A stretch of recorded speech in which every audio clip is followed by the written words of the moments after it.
Assalamu alaikum wa rahmatullahi wa barakatuh. Suite de la vidéo sur Yeshua Emmanuel Al-Mashiach et sa haine du prophète Mohammed alayhi salatu wa salam. On va voir les arguments qui vont suivre.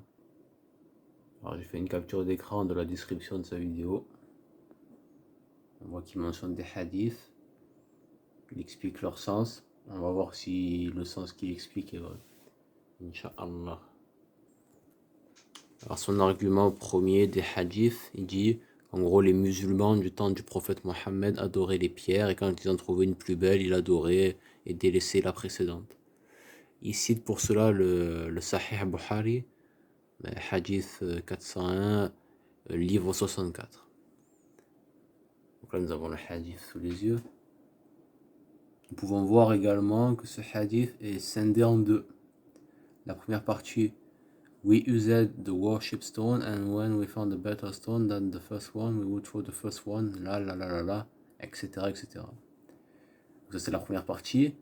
La deuxième partie commence là où j'ai fait le surlignage en bleu avec la souris. Il est écrit when the prophet sent with Allah message, I was a boy working as a shepherd of my family camels. Donc là, on voit une distinction entre la période de l'ignorance et la période où le prophète est envoyé. Ceci va être confirmé par ce qu'on voit dans la Sira d'Ibn Kathir.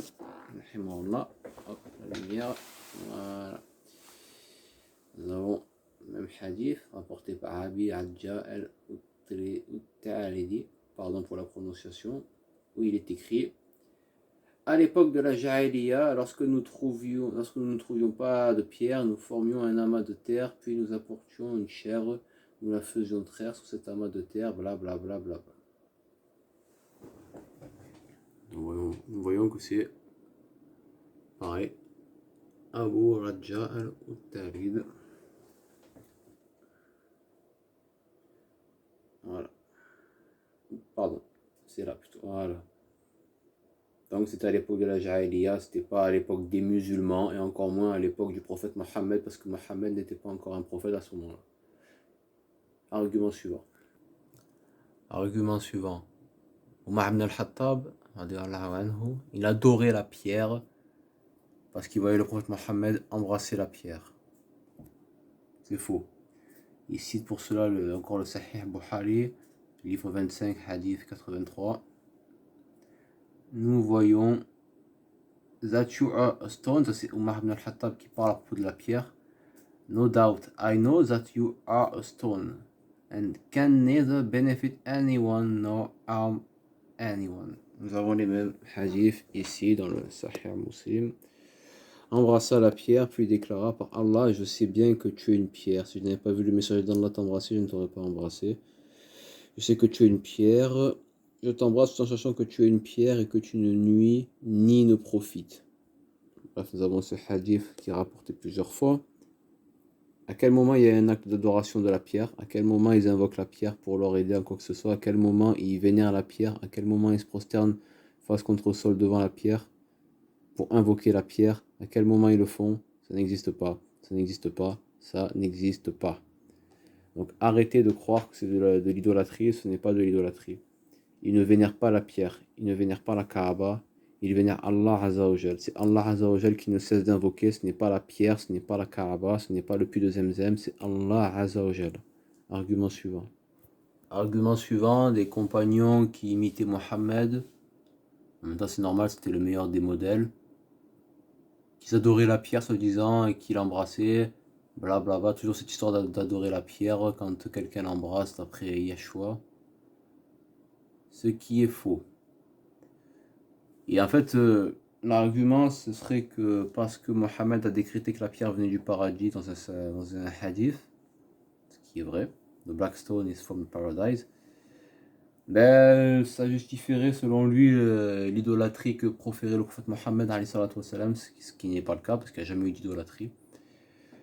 Jamais il a dit d'adorer la pierre. Par contre, il a dit que la pierre expiait les péchés. Mais l'expiation des péchés, Elle peut aussi passer par le fait de faire ses ablutions et de partir à pied jusqu'à la mosquée.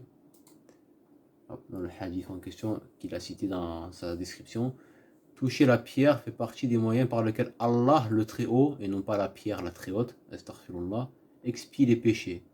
Ibn Omar dit, j'ai entendu le messager d'Allah, bénédiction et salut sur lui, dire, le fait de les toucher constitue un moyen d'expier les péchés. Rapporté par At-Tirmidhi 959, blablabla, vous avez la même description que dans la description de la vidéo. Argument suivant. Quand le prophète Mohammed touchait la pierre ou l'a embrassé, il disait Allahu Akbar, et non pas Allahu Akbar. Ça c'est à clarifier. D'accord. Il touchait la pierre avec quelque chose, avec un bout de bâton, avec quelque chose qu'il avait en main, ou alors avec... il faisait un bisou par exemple, il l'embrassait, d'accord. Est-ce qu'il disait pierre... Ah, je ne vais même pas dire le terme parce que c'est affreux. Mais est-ce qu'il vénérait la pierre à ce moment-là? Absolument pas. Il disait Allahu Akbar. Et est-ce qu'il demandait à la pierre de, par exemple, comme c'est dit dans le hadith en question, parce que le prophète Mohammed était sur une camelle, donc un chameau, est-ce qu'il demandait à la pierre de le guérir de son problème au niveau du pied? Non. Tout ce qu'il disait c'était Allahu Akbar, Allahu Akbar, Allahu Akbar. Et il ne cessera jamais de le dire. Allahu Akbar, c'est la seule chose qui est dite. Ce n'est pas une idolâtrie de la pierre, jamais de la vie. Il ne vénère qu'Allah Azza wa Jal, le Seigneur de l'univers.